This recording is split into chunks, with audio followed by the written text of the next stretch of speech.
میری امت کو میرے حوالے کر دے۔ رب حبلی امتی، جس کا مطلب یہ ہوتا ہے حبلی، مجھے دے دے میری امت۔ جو نہ بھولا ہم غریبوں کو رضا، یاد اس کی اپنی عادت کیجئے۔ جو نہ بھولا ہم غریبوں کو رضا، یاد اس کی اپنی عادت کیجئے۔ جانتے ہیں آپ، آج اسی شب معراج کے واقعے کو ہم نمازوں میں ادا کرتے ہیں، التحیات ہم پڑھتے ہیں، التحیات للہ والصلوات بھیا جی فری ہو؟ نہیں بھیا جی طیبات، اس کا مجموعہ پورا فقہا نے فرمایا جب نبی اوپر جا رہے تھے میرے رب کے حضور تو یہ پڑھتے ہوئے جا رہے تھے، التحیات للہ والصلوات والطیبات، جس کا مطلب ہوتا ہے تمام پاکیاں اللہ تیرے لیے، تمام ستھرائیاں تیرے لیے، ساری تعریفیں تیرے لیے۔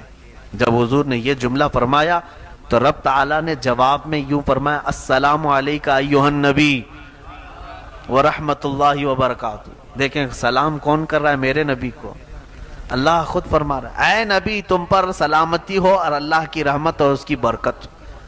حضور کو سلام ملا کس کی طرف سے؟ اللہ کی طرف سے۔ اور اس کے بعد حضور صلی اللہ علیہ وسلم نے پھر دوبارہ یوں عرض کیا، دیکھیں یہ بھی موقع کیسا ہے میاں، اگر ہمیں کوئی بڑا آدمی سلام کر لے تو ہم کیا سوچیں کہ اب ہماری حیثیت بڑھ گئی، کسی اور کو یاد کریں نہ کریں، مگر حضور پاک صلی اللہ تعالی علیہ وسلم کو جب اللہ نے سلام فرمایا تو حضور آگے بڑھ کر یوں عرض کرتے ہیں، والسلام علینا وعلی عباد اللہ الصالحین۔ مولا صرف مجھ پر نہیں، میری امت کے سارے گنہگاروں پر بھی تیرا سلام اور صالحین بندوں پر بھی تیرا سلام ہو۔ میرے آقا کہاں ہمیں فراموش کیے، کہیں ہمیں بھولے ہیں میرے آقا؟ رسول کریم صلی اللہ علیہ وسلم نے ہمیں کسی جگہ پر چھوڑ دیا ہے؟ اے میرے عزیزو، اللہ کے حبیب صلی اللہ علیہ وسلم نے جب یہ عرض کیا، سارے ملائکہ سن رہے تھے اللہ کا کلام اور نبی کا یہ کلام۔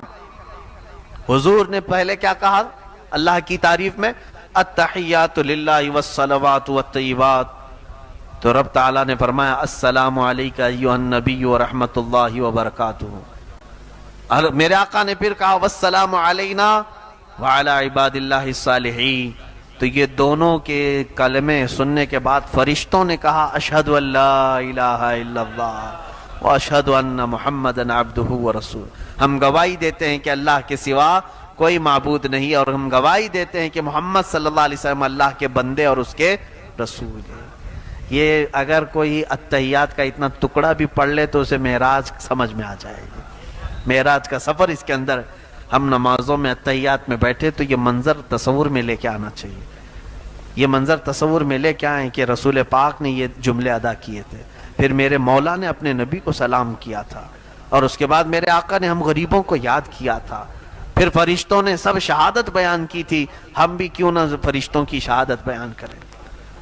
میرے عزیزو، رسول پاک صلی اللہ تعالی علیہ وسلم جب وہاں سے چلنے لگے تو رب تبارک و تعالیٰ سے آپ نے ایک سوال کیا، مولا مجھے تو نے انعام میں یہاں تک بلایا۔ دیکھیں کہاں کہاں حضور پاک ہمارا خیال فرماتے ہیں کہ سب یہاں تک آ نہیں سکیں گے، سب تیرے دربار تک یہاں تک نہیں پہنچ سکیں گے، میں جاؤں گا تو میری امت مجھ سے بار بار تیرے بارے میں پوچھے گی، اور وہ پوچھیں گے کہ یا رسول پاک آپ تو پہنچ گئے، ہم کیسے جا سکیں گے؟ اے اللہ میں اپنی امت کو کیا بتاؤں؟ توجہ، رب تعالیٰ نے فرمایا، اے محبوب میں ایک تحفہ تمہاری امت کو دیتا ہوں، اگر وہ اس پر عمل کرے گی تو ہر سجدے میں انہیں معراج ہوگی، وہ ہے نماز کا تحفہ۔ اللہ رب العزت نے 50 نمازیں فرض کی امت محمدیہ پر، کہا کہ رسول یہ لے جائیں 50 نمازیں اپنی امت کو پڑھنے کا حکم فرمائیں کہ وہ دن اور رات میں 50 نمازیں پڑھیں۔ میں سوچتا ہوں ہیں تو گھنٹے 24، اگر 50 نمازیں فرض ہوتی تو آدھے گھنٹے سے پہلے اذان ہونے لگ جاتی، نہیں 24 گھنٹے میں اگر آدھے گھنٹے پر بھی ہو تو 48 نمازیں ہوتی، پھر 2 بج جاتی تھی۔ 50 نمازیں 24 گھنٹے میں کیسے ادا کرتے؟ بڑا مسئلہ تھا۔ اللہ رب العزت نے بھی ظاہر سی بات ہے وہ بندوں پر عسر تکلیف تو نہیں چاہتا، حرج میں نہیں ڈالتا، مولا اتنی ہی اتنا ہی دیتا ہے حکم جتنا بندے اٹھا سکتے. تو جب یہ آدھے گھنٹے میں نماز، ہر آدھے گھنٹے میں کہاں سے آئے گا بندہ؟ رب بھی جانتا ہے، لیکن پھر فرض کیا کیوں؟ اس کی بڑی حکمت ہے. حضور صلی اللہ علیہ وسلم وہ 50 نمازیں لے کر کے آئے. یہ کسی آسمان پر حضرت موسیٰ علیہ السلام سے ملاقات ہوئی. موسیٰ علیہ السلام بھی چھٹے یا 5ویں آسمان پر حضرت حضور صلی اللہ علیہ وسلم سے ملاقات کی اور پوچھا کہ کیا آپ کی بات ہوئی؟ حضور نے بتایا، کہا میری امت کو اللہ نے 50 نمازیں عطا کی. موسیٰ علیہ السلام نے کہا اے رسول واپس جائیں، اپنے رب سے کہیں کہ کم کر دے، آپ کی امت اتنا نہیں کر پائے گی. کیا کہا حضرت موسیٰ علیہ السلام نے؟ آپ کی امت نہیں کر پائے گی. اب یہاں دیکھیں میرے آقا کے علم غیب پر سوال کرنے والے ہیں. آج 5 وقت کی نمازیں پڑھ رہے ہیں کہ 50 پڑھ رہے ہیں؟ 5 پڑھ رہے ہیں نا. موسیٰ علیہ السلام کو یہ کیسے معلوم تھا کہ امت 50 نہیں پڑھ پائے گی؟ جب موسیٰ علیہ السلام کو یہ غیب کا علم تھا تو میرے نبی کو کتنا غیب کا علم ہوگا؟ موسیٰ علیہ السلام ہی نے تو کہا. حضور صلی اللہ علیہ وسلم گئے، رب تعالیٰ سے عرض کیا مولا اس میں کچھ کم کر دے. 5 کم ہوئی، 45 لے کر آئے. پھر موسیٰ علیہ السلام نے روکا، کہا اور کم کرائے. 9 مرتبہ حضور کا جانا آنا ہوا ہے. کتنی مرتبہ؟ 9 مرتبہ حضور صلی اللہ علیہ وسلم رب تعالیٰ کے حضور جاتے، کم کراتے آتے. اب یہاں پر بھی بعض مفسرین نے لکھا ہے کہ ایک ہی بار میں ڈائریکٹ 45 کم کرا کے آ جاتے. اللہ کو بھی معلوم ہے جب حضور صلی اللہ تعالیٰ علیہ وسلم 5 لے کر کے آئے تھے، 45 گھٹ گئی، کتنی بچی؟ 5. تو حضرت موسیٰ علیہ السلام نے پھر کہا اور جائیے کم کرائیے. تب میرے آقا نے کہا اب مجھے شرم آ رہی ہے، اب حیا آتی ہے، اس سے کم کراؤ.